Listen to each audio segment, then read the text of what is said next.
This is Talk of the Town, a weekly program featuring community events happening in and around Northeast Michigan, with your host, Nancy Smitham, and the latest news from Alpena Community College with Dr. Olin Joynton. And now, today's Talk of the Town. Good morning and welcome to Talk of the Town. I'm Nancy Smitham. My first guest today is Cherokee Gerard, and she is with the Great Start Collaboration, housed at Child and Family Services. Good morning, Cherokee. How are you today? Good morning. Very well. Good. Glad to have you here. And as we've been talking, I'm really excited about your job. I think it sounds like a wonderful thing, and you're the head parent liaison. Head parent liaison. So tell us what a head parent liaison does for the Great Start Collaboration.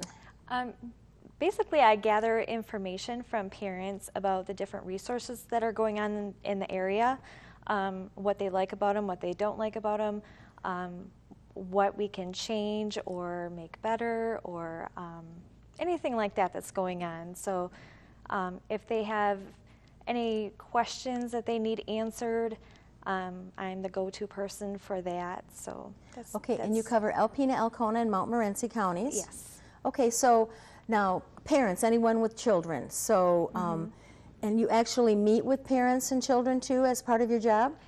Yes, I do. I normally focus on ages 0 to 8. Okay. But any age, but that's our main focus. I go to all the schools, all the PAC meetings. A lot of the parents there, they talk to me and just tell me, what they like, what they don't like, what they'd like to see, that type of thing. Now give me an idea of an activity or a referral that you may make in a normal day with a parent. If somebody calls me and has a question about autism, anything like that, I can guide them in the right direction. I can give them the resources that we have, refer them to different places.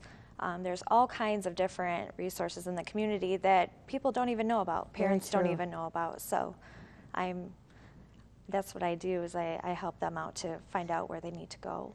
And what you're trying to do is make sure that Alpena, Mount Morenci, and Alcona counties, that they all know the same information, all know the same resources, so that someone in Alcona County that has a child with autism and wants information is getting the same help, the same information that someone in Alpena or Mount Morenci County would be getting. Exactly. Okay, so how do you, so you go to events, you're out talking to community members, trying to find out, because there's so many resources, so many activities, so many things that go on in the three communities. How in the world do you ever get that all together? I make up my calendar and I try to hit as many as I possibly can.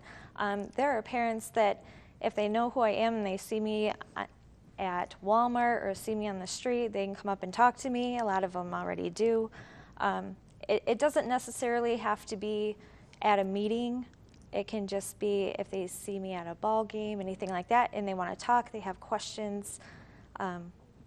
Okay. I'm here to help them out. So I try to go to as many places as I possibly can.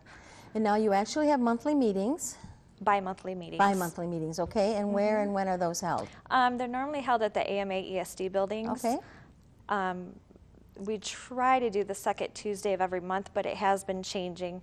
I get the informations out in Friday folders and different bulletins and things like that. So it is out there. I make sure the teachers know when it is, things like that.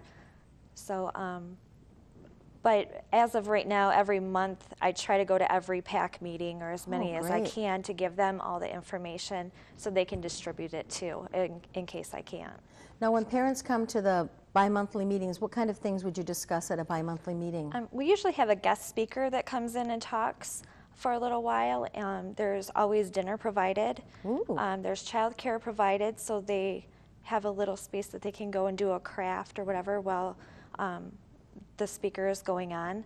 There's always just discussion. It's very laid back, very educational. We just come together and talk about whatever is going on and needs changing, or what's great that has been going on that we can keep going. But it's a lot of fun, very laid back, and everybody seems to enjoy it. So. And there are parents from every walk of life, parents with, have no issues, parents who have issues. As long as your children are 0 to 8, that's the age we like to focus on, correct? Yes. Okay. Our, what we like to go by is for every child to be happy, healthy, and eager to succeed in school and in life. That's our main goal. Ooh, yeah, that's all of our goals too. Yeah. Now you actually have a couple of workshops coming up. Yes. The parent education team is hosting a bullying workshop on September 17th at the Thunder Bay Junior High School. That's this coming Tuesday. It is. It's from 6 to 7:30. There will be a keynote speaker there. There will be different little activities that they will be doing also. So it's something to get really informed about. And this is for parents and children, and obviously Yes. older children too. Yes. And Yep, all ages. okay, and bullying can take on many forms, so it's very important that you get there and get the information and listen to the keynote speaker for ideas and suggestions and resources. Yes, absolutely. Okay, and then you have one more workshop. We are working on another workshop, Body Basics for Okay. girls and boys. There are going to be 2 different workshops. I don't have the dates pinned down exactly right now, but those will be coming up Okay. in the next couple months. And you did a real successful event, fishing event. Yes, in June we did a Hooked for Life Kids Fishing Clinic in Derby. We had over 150 kids participate from Alpena, Alcona, and Montmorency counties, so that was really nice that they Yes. could come together. We had the Thunder Bay Walleye Club, and they collaborated with us to do this. And it turned out to be a great event, lots and lots of fun. So, and we're planning on having that again this coming June. Okay, so now, if anyone, Alpena, Alcona, Montmorency County, if you have, if you provide a service for parents or children, if any kind of service at all, if you do events for parents and children, please contact you so you can be the coordinator for all these events and share it with everyone so everyone knows what's going on. Yes. And how do we reach you? Well, I'm out and about all the time. You can call my office. It's 356-4568, extension 209, or even my cell phone, 989-884-3155, because I'm going to all 3 counties. So that's the best way to get a hold of me. We're out of time. Thank you very much for being here. I'm looking forward to hearing some exciting news about all your collaborations. Great, thank you. Thank you. I'll be right back following these messages. Good morning, everyone, and welcome back to Talk of the Town. My guest this morning, Mr. Dana Labar. Welcome back to the show. Good to have you here. Thank you, Olin. And Dana, you are the Director of the Student Support Services Grant Program at Alpena Community College. How long have you been in that position? I have been in that position 13 years now. Very good.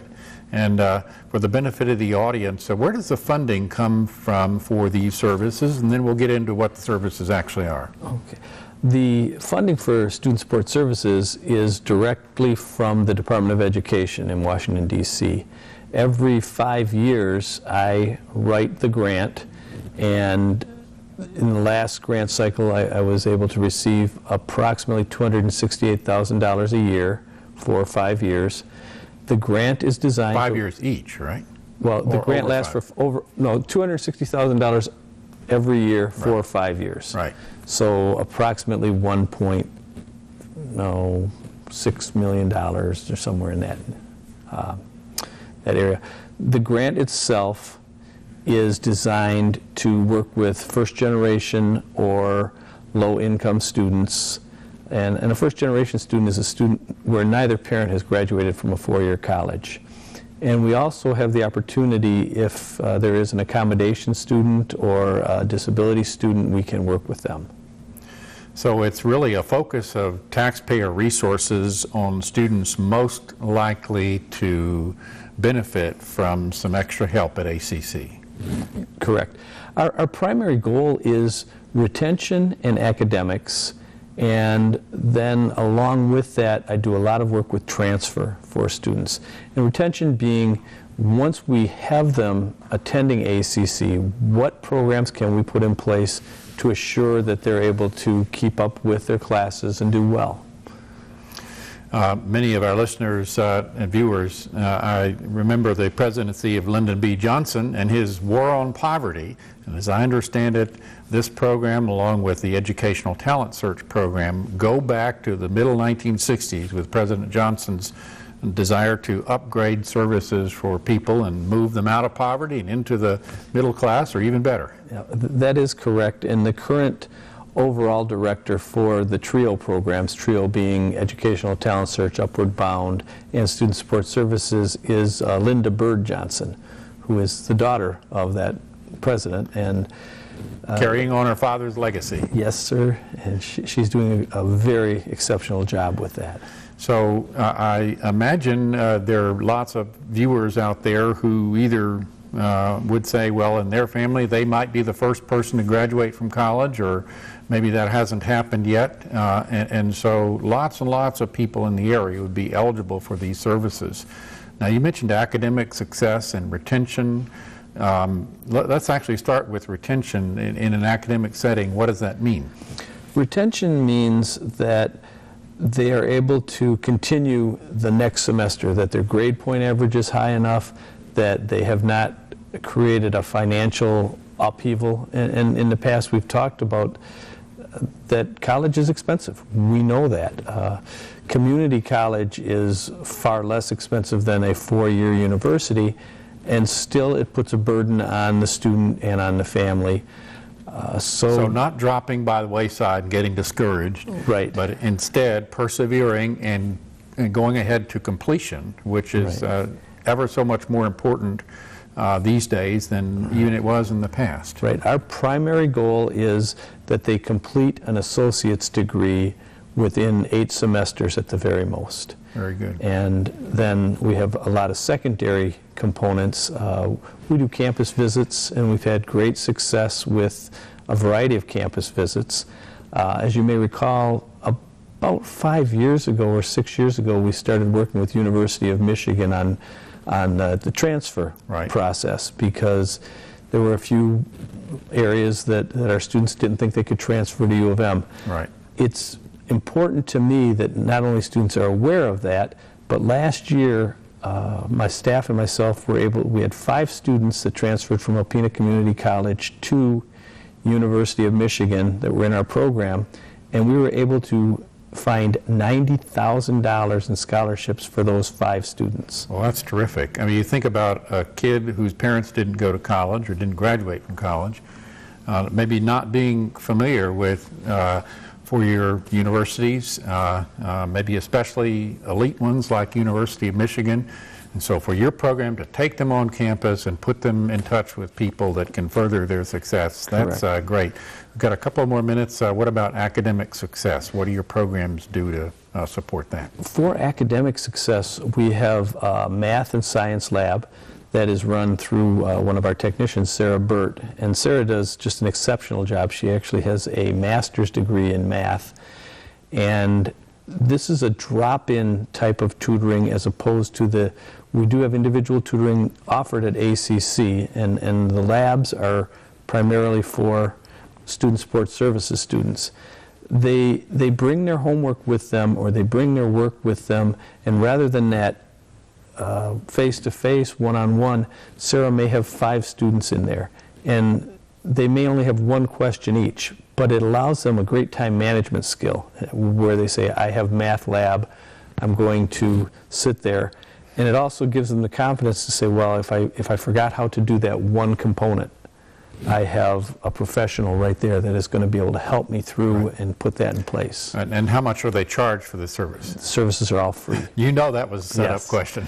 Services are free to our students. And you think about math and science, very often students will report the greatest amount of difficulty in mastering those subjects. So it sounds to me like you focus the resources exactly with Sarah, exactly where they're needed. Yes, and one new component, and every year we try to add something new. We don't ever want to go stagnant. So this year we're attempting to have Skype tutoring. Skype tutoring. Which will be, Sarah will be the primary person doing that, and we've purchased a camera for one of our computers there, so students who are unable to attend main campus or who have a problem can get their tutoring Skype. That's great. Well, thank you so much for being my guest. One other thing I know you've done in the past is financial literacy programs for students so they don't get themselves in a big credit card hole. So I appreciate all the work you're doing, and thank you for being my guest. Thank you, Dr. Choi. This has been Talk of the Town with Nancy Smitham and Dr. Olin Joynton. For a list of events taking place in Northeast Michigan, visit our website at wbkb11.com and click on Community. This has been a Thunder Bay Broadcasting Corporation production.